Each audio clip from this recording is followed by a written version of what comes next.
You guys want to escape from the struggles of the real world without even having to do much of anything? Well, this anime's got it for you. But before we get into this video, guys, I'd like to introduce myself. I am Gorlok, and I talk everything anime.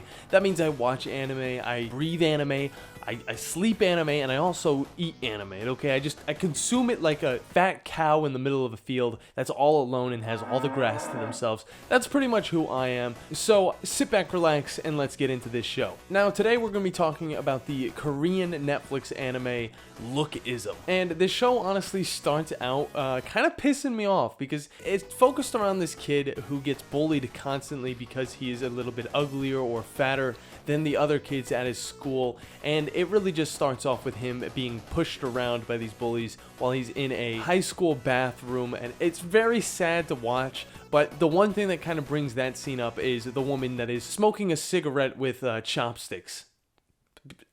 It might be a Korean thing, I don't exactly know. She just doesn't want to get her fingers all stinky, you know what I'm saying? And this bullying kind of has gone on throughout the main character's entire life. The kid being Park Young-suk, and yeah, that's his name. It's Korean, guys. Remember, they're not going to change a lot of that stuff in translation. But this bullying that happens to Park Young-suk, it kind of leads over to his home life that isn't so great either, and he kind of takes out his anger on his mom, who does a great job just trying her best to help this kid get through life in the first place. When one day he goes to school and he gets bullied by a bunch of kids, a kid that looks like Messi shows up and he's like, hey, I'm gonna kick this soccer ball as hard as I can and see if I can hit this kid in the face. And that's exactly what he does. And when that's going on, his mom runs in and kind of intervenes in the situation, which is very awkward for me to watch and definitely very awkward for Park Young-suk to have to even go through. Now, after this ensues, he is relocated to a different school,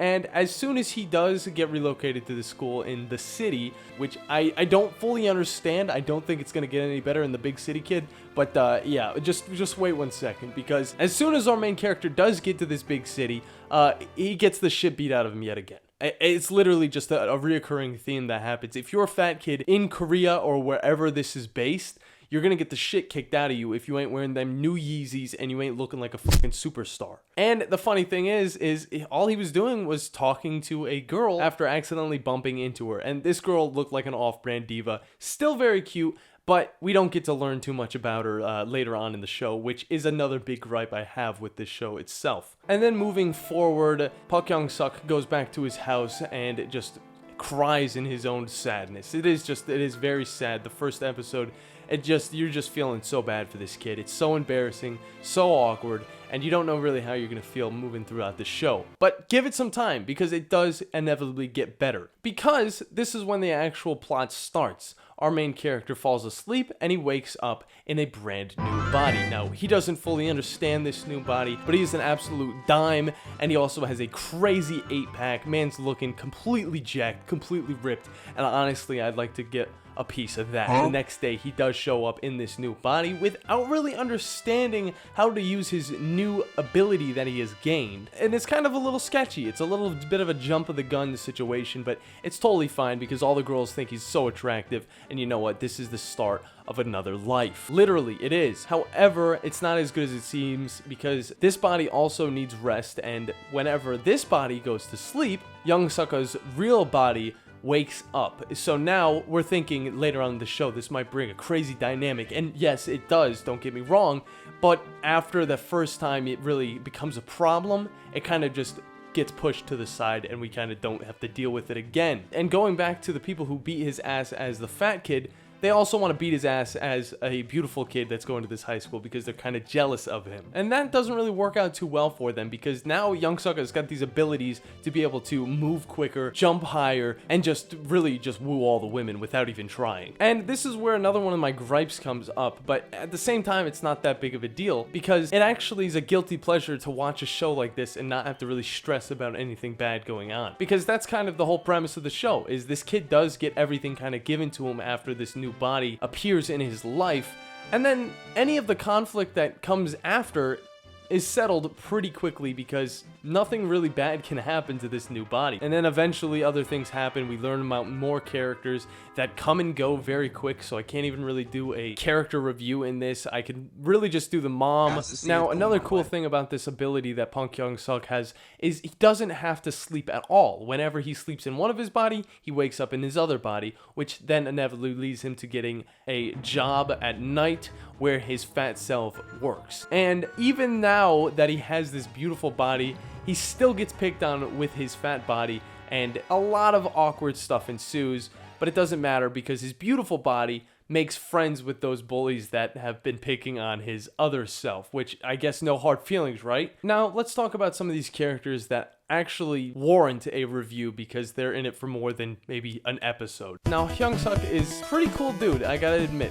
Outside of his fat body, he's less of a little bitch boy and more of just a nice dude that really just wants to be friends with as many people as possible. He just wants to help out the little man, and that's exactly what he does because he makes two friends that are in it more than anybody else, but I don't even think they're in the opening, so it doesn't make any sense, which, by the way, the opening is just dripped out with a bunch of Supreme and Under Armour and all those type of hype beast things, but he makes a few friends in the form of Jiho and eventually Pyeon. Now, I actually like Pyeon a lot whenever you finally get to know him, okay? But we're gonna get to him in a second, because right now we're talking about Hyung-suk.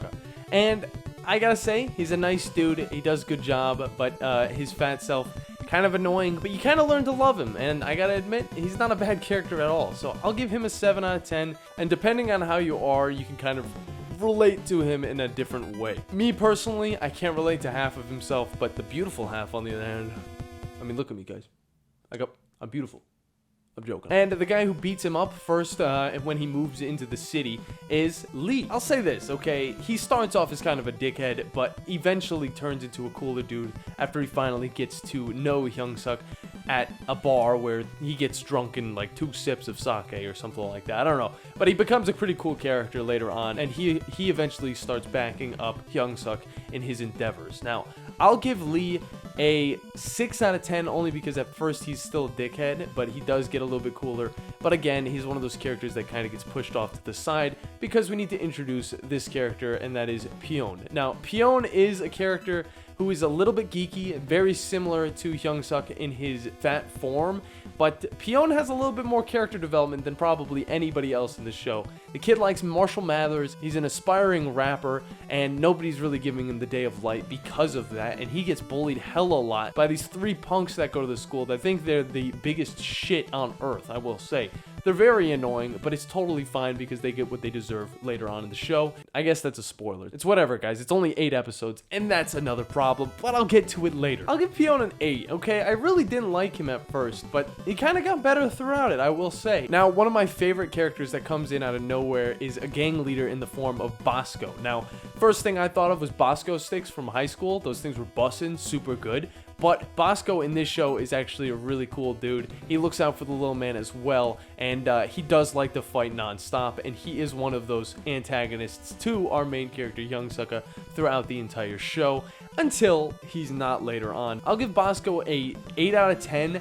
I wish I got to see him a little bit more. He cries a lot, but he is really cool, and I hope that in the future seasons of this show, they'll bring him back and make him a little bit more of a main character. Now, there's also this girl that hangs around Hyung-suk throughout the show. Her name is Ha-Noel, I believe. Ha-Noel? I don't exactly know, but honestly, she first starts off as kind of a, 50-50, either a bitch that's trying to seduce Hyung-suk, but also a very supporting character to our main character, because she sticks around him the entire time, and she actually teaches him the ropes throughout the school. So I actually like her quite a bit, and her character design isn't too bad, so I'll give her a 7. And then the girl that Hyung-suk bumped into earlier on in the show, aka Off-Brand Diva, aka Mijin. I love her character design, I love the glasses, but she's not in this show as much as she needs to be. If she's in the opening, she should probably be in the show more than 2%, okay, I will say. She has probably 6 lines overall, and it's very upsetting to me because I actually think she's a pretty cool character. It sucks that the show has to go by so fast. Now, Jae Yao is another pretty boy who doesn't talk too much,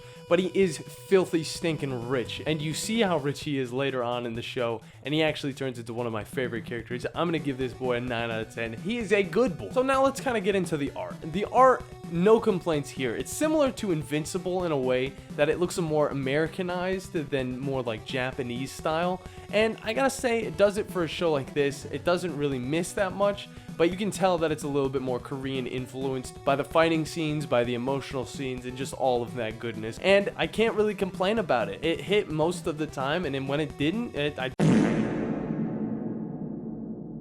So overall, I'll say this. The show's premise, very interesting, and I feel like they did a good enough job to keep me interested the entire way through, but there are times when I think that they should have done something different, and they just didn't. And something that kind of correlates to that is the consequences, because there literally aren't any in this show. I mean, yeah, you get to see him get bullied and picked on all the time, but whenever he's in his cute form, it never happens, and he's got like the perfect life. Also, he can sing. I thought I would get bored of it, but it being only 8 episodes kind of helped me just get through it pretty quick. Another problem I had with it was just not really character building on a lot of the minor characters that probably should have been more than just minor characters. So I don't have too much of a problem with that. But at the end of the day, it goes by in a flash, and I know in a few months I'm just going to totally forget about it. So I'll give it a 6 out of 10 overall. If you guys have watched it, leave a review down below. If you haven't, hop on Netflix right now and give it like 3 hours, and you'll be able to finish it all the way through. Tell me what you think when you come back. And while you guys are down there, make sure you guys leave a like, subscribe, and I will see you guys next time. And go watch some anime. Peace!